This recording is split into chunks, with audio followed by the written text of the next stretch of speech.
नमस्कार।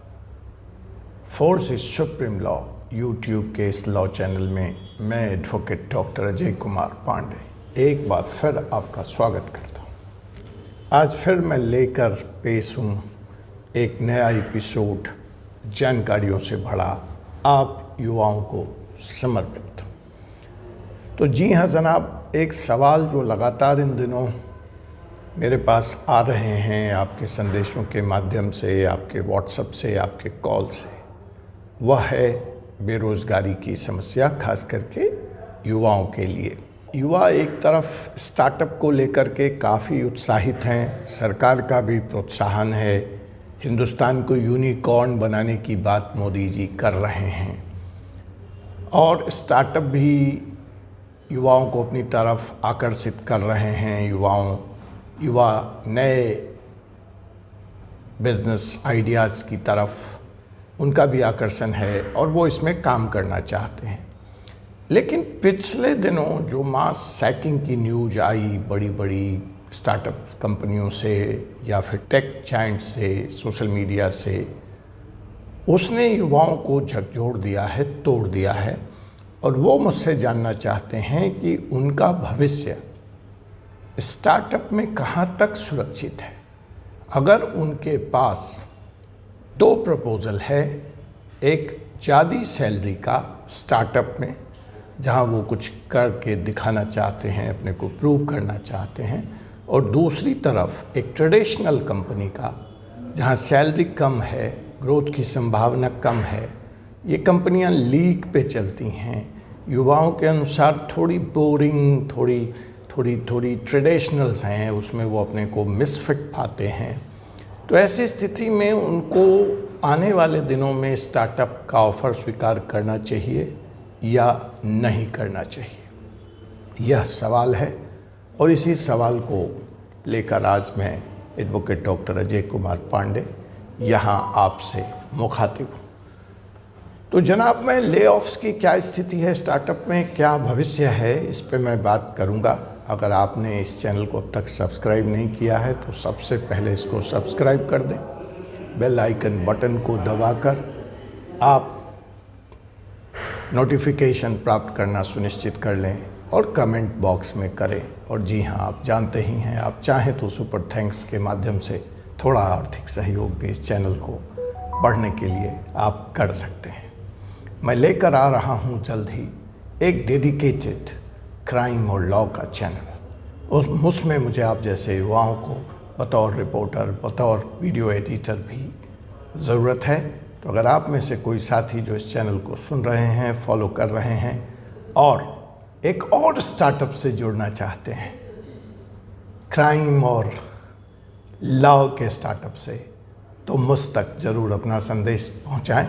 तो आइए हम देखते हैं स्टार्टअप की स्थिति पिछले सप्ताह भारत में क्या रही और फिर हम तौलेंगे इस सवाल को कि बेरोज़गारी के हिसाब से, ले-ऑफ्स के हिसाब से, कैरियर प्रोस्पेक्ट्स के हिसाब से स्टार्टअप कहाँ तक फ़ायदे का सौदा है या घाटे का सौदा है।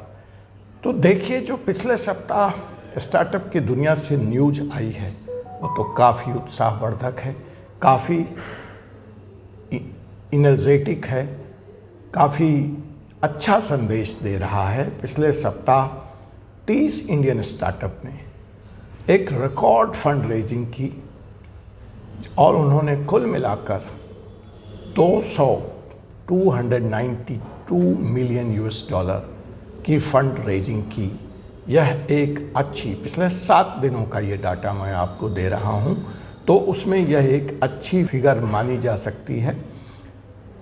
और इसमें जो मुख्य स्टार्टअप रहे जिन्होंने इसका एक मेजर शेयर लिया, एक बड़ा शेयर लिया, वो एसिल डाटा, जो कि यूएस बेस्ड स्टार्टअप है, इंडियंस द्वारा प्रोमोटेड है, और ऊसुर, यह इंडिया बेस्ड स्टार्टअप है, इंडिया में से ही प्रमोट करता है।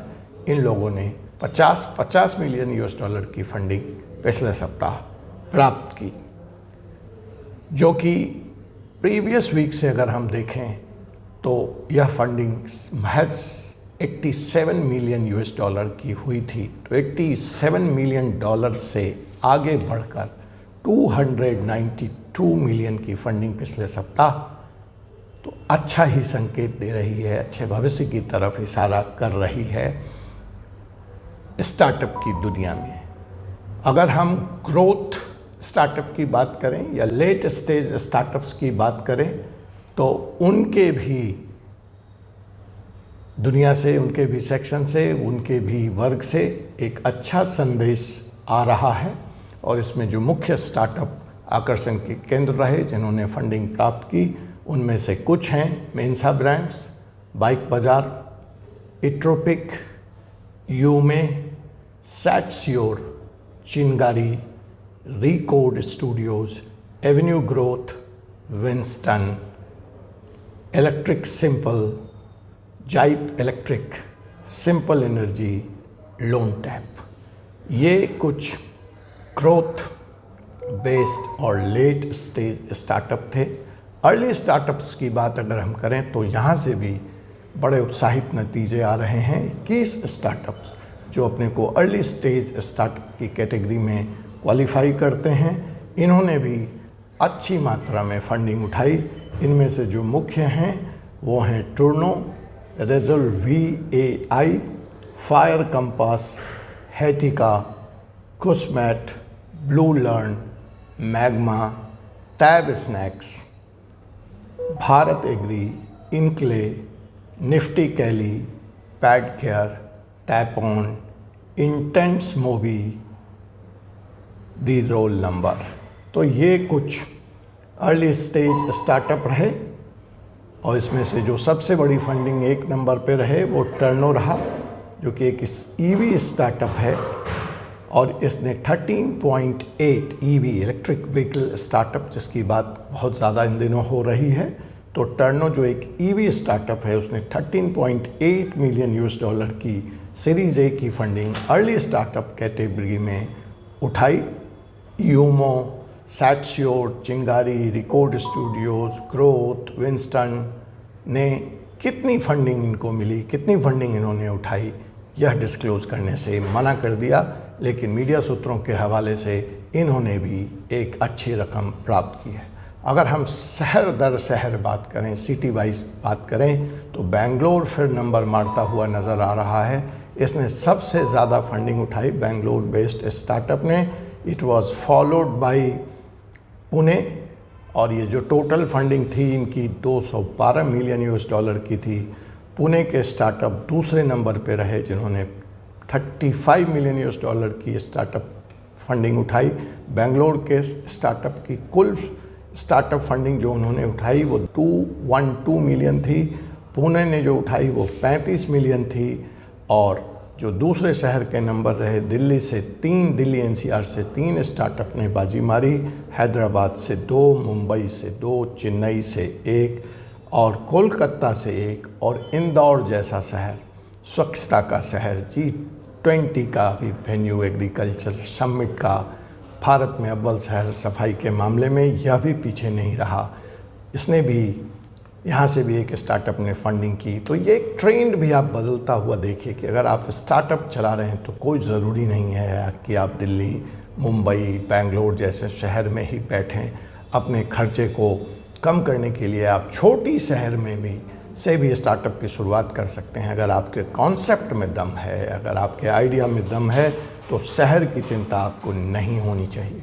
उसी तरह से अगर हम सेगमेंट वाइज स्टार्टअप की बात कर लें, तो जो आर्टिफिशियल इंटेलिजेंस पे काम करने वाले स्टार्टअप रहे, AI से स्टार्टअप रहे, उन्होंने बाजी मारी।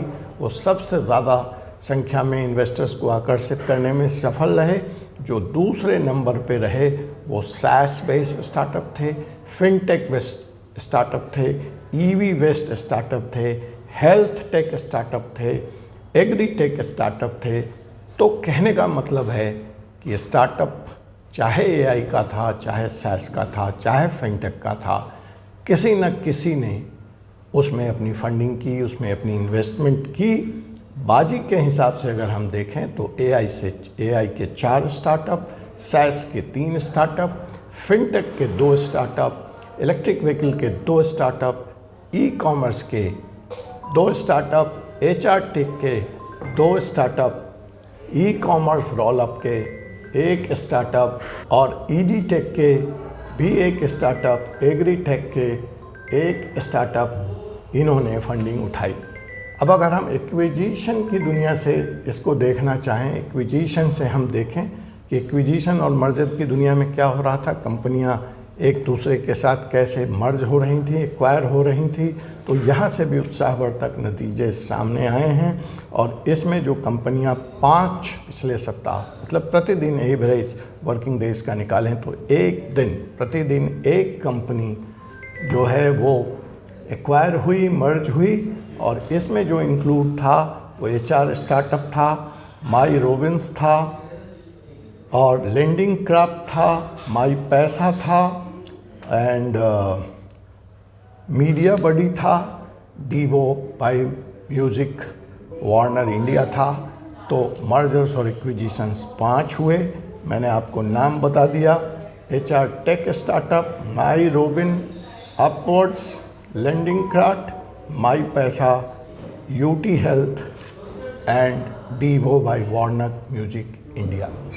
पिछले सप्ताह एक और ख़ास बात हुई फंड लॉन्च की दुनिया से। पिछले सप्ताह एक फंड भी लॉन्च हुआ यूनिट्स वेंचर के नाम से, जो 9.6 मिलियन लेकर बाज़ार में आया हुआ है। स्टॉक बाईबैक की अगर हम बात करें तो स्टॉक बाईबैक की दुनिया से भी अच्छी खबर आई। ट्रेडेंस ने के $30 मिलियन के स्टॉक्स बाईबैक हुए, सनस्टोन के 14.5 मिलियन स्टॉक्स बाईबैक हुए। अब आप पूछ रहे हैं ले ऑफ का तो जवाब आपने दिया नहीं वकील साहब, तो आइए ले ऑफ की दुनिया से भी अच्छी खबर है। इसलिए अगर आप स्टार्टअप में अपना कैरियर बनाने की सोच रहे हैं तो फ़िलहाल जो आंकड़े सामने आए हैं उसके हिसाब से मैं आपको आगे बढ़ने की सलाह दे सकता हूं। और सिर्फ पिछले सप्ताह एक कंपनी ने ले ऑफ किया, सिर्फ 50 एम्प्लॉई को निकाला। उस कंपनी का नाम पॉकेट एक्सेस है। और अगर हम पूरे अब तक 2023 की बात करें तो सिर्फ 5,000 लोग इंडियन स्टार्टअप से बाहर किए गए हैं। तो अगर आप चाहते हैं कि इस तरफ स्टार्टअप की दुनिया से आपको जानकारी मिलती रहे, आपको ये खबरें लगातार मिलती रहे, तो आप हमारे इस चैनल को ज़रूर सब्सक्राइब करें। और इसके बारे में अगर और आप कोई जानकारी चाहते हैं तो मुझसे अविलंब संपर्क करें। मैं हूं आपका advocate doctor Ajay Kumar Pandey, supreme court of India. आपसे मुलाकात होगी एक ऐसे ही विषय के साथ, एक और चैनल में, एक और एपिसोड में। तब तक के लिए मुझे विदा दीजिए। धन्यवाद। जय हिंद, जय भारत।